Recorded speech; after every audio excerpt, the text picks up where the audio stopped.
Find the slope of the line that goes through the ordered pairs 4,2 and -3,16। यानी कि इन दोनों point से पास करने वाली जो लाइन है उसकी हमें स्लोप निकालनी है। तो मैं चाहता हूं एक बार तुम वीडियो पॉज करके इस क्वेश्चन को ट्राई करो। अगर हम स्लोप याद करने की कोशिश करें तो स्लोप हमें बताती है किसी भी लाइन की चढ़ाई, और अगर मुझे x और y की टर्म्स में लिखना हो तो ये बताती है change in y by change in x, यानी कि rate of change of y with respect to x। और सिंपल भाषा में अगर मैं x में कुछ चेंज करता हूं तो ये बताती है कि y में कितना चेंज होगा। कुछ लोग इसको SLOPE पूरा स्लोप लिखने की जगह शॉर्ट हैंड में m लिख देते हैं। वो बोलते हैं m हमारी इस लाइन की स्लोप है। और अगर मुझे चेंज इन y और चेंज इन x को खोल के लिखना हो तो अगर मेरे दो पॉइंट्स हैं x1 y1 और x2 y2, तो change in y upon change in x इसको हम लिख सकते हैं y1 माइनस y2, ये हो जाएगा मेरा change in y, divided by x1 minus x2, ये हो जाएगा मेरा चेंज इन x। अब कुछ लोग बोलेंगे कि हमने y1 माइनस y2 क्यों किया, हमने y2 माइनस y1 क्यों नहीं किया। तो मैं बताना चाहता हूँ कि ये दोनों बिल्कुल सेम है।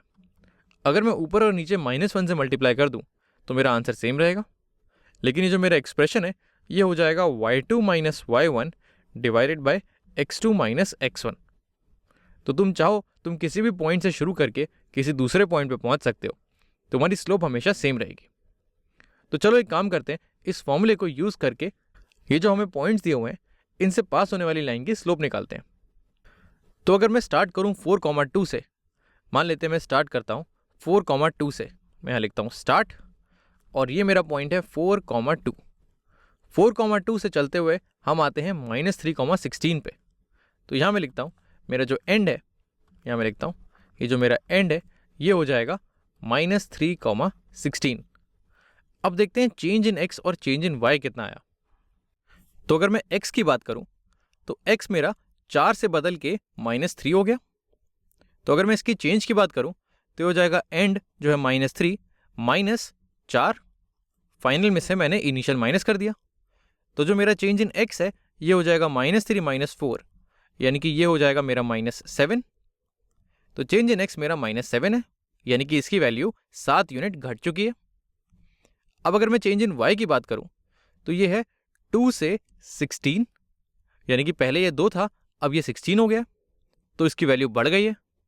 तो इसकी वैल्यू कितनी बढ़ी है, तो ये देखने के लिए मुझे 16 में से 2 माइनस करना होगा, और मैं बोल सकता हूँ मेरा चेंज इन y हो जाएगा 16 - 2 यानी कि 14, और ये +14 है। मैं यहाँ पर एक प्लस साइन लिखता हूँ, +14।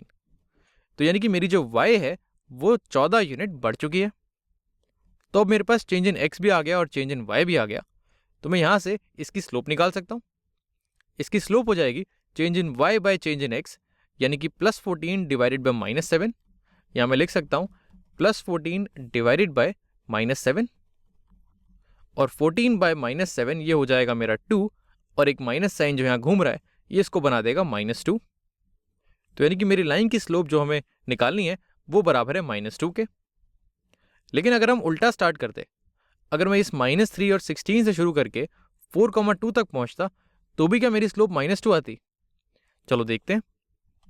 अगर मैं स्टार्ट करता -3,16 से, और मैं एंड करता 4,2 पे, तब मेरी स्लोप कितनी आती? तो यहां पर अगर मैं चेंज इन x देखूं तो मेरा -3 से वैल्यू 4 हो गई है, यानी कि ये 7 यूनिट बढ़ गई है। इसको मैं ऐसे भी निकाल सकता हूं 4 माइनस -3, यानी कि फाइनल माइनस इनिशियल। तो 4 माइनस -3 ये हो जाएगा 4 + 3, यानी कि जो मेरा चेंज इन x है वो है +7, क्योंकि मेरी वैल्यू 7 यूनिट बढ़ गई है।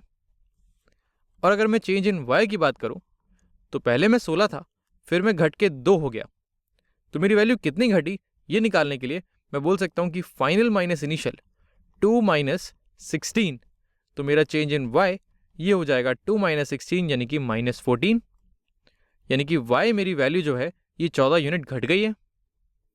तो अब जब मैं स्लोप निकालूंगा तो मेरी वैल्यू आएगी change in y by change in x, तो ये हो जाएगा -14 बाय +7, तो इसकी वैल्यू हो जाएगी -14 बाय +7, और -14 से 7 अगर मैं कैंसिल करूँगा तो मेरी वैल्यू दोबारा से -2 आएगी। हम देख सकते हैं कि हम किसी भी पॉइंट से शुरू करें और किसी भी पॉइंट पे ख़त्म करें, हमारी स्लोप की वैल्यू हमेशा सेम आएगी। और अगर मैं इसे विजुलाइज करना है, अगर मैं ये जो मेरी स्लोप है मैं इसको विजुलाइज करना चाहूँ, तो मेरी लाइन कुछ इस तरह से बनेगी। अगर मैं यहाँ पर एक ग्राफ बनाऊँ, मान लेते हैं ये मेरा x एक्सिस और ये है मेरा y एक्सिस। मेरी सबसे ज़्यादा वैल्यू 16 है तो पहले उसे बना लेते हैं। ये वैल्यू मेरी 16 है और मेरी 2 कहीं यहाँ पर होगी। वैसे ही x कोऑर्डिनेट में 4 मेरा कहीं यहाँ पर होगा और -3 मेरा कहीं यहाँ पर होगा। तो पहला पॉइंट है मेरा 4,2, मान लेते हैं ये है मेरा पहला पॉइंट 4,2 और एंडिंग पॉइंट है -3,16, तो वो मान लेते हैं कहीं यहाँ पर है। अब अगर मैं अपनी लाइन बनाऊँ, इन दोनों से पास करने वाली अपनी लाइन बनाऊँ, तो मेरी लाइन कुछ ऐसे जा रही है। ये मेरी एक नेगेटिव स्लोप वाली लाइन है। इसकी स्लोप है मेरी -2, इसकी स्लोप है -2। अब जब हमने पहले 4,2 से शुरू किया था, तो इस पॉइंट से शुरू करते हुए हमारा x घटा था 7 यूनिट, यानी कि x पीछे आया था 7 यूनिट, और x कम करने से मेरा y बढ़ गया था। मेरा y बढ़ा था 14 यूनिट। जब मैंने x कम किया था तो मेरा y 14 यूनिट बढ़ गया था। x कम करने से मेरा y बढ़ गया था।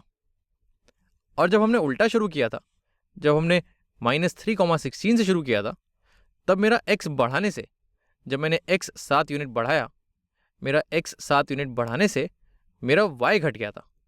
मेरा चेंज इन y हो गया था -14, यानी कि मेरा y 14 यूनिट घट गया था। तो यानी कि जब भी तुम्हारी स्लोप नेगेटिव है तो तुम्हारे एक चीज़ बढ़ाने से दूसरी चीज़ घट जाती है।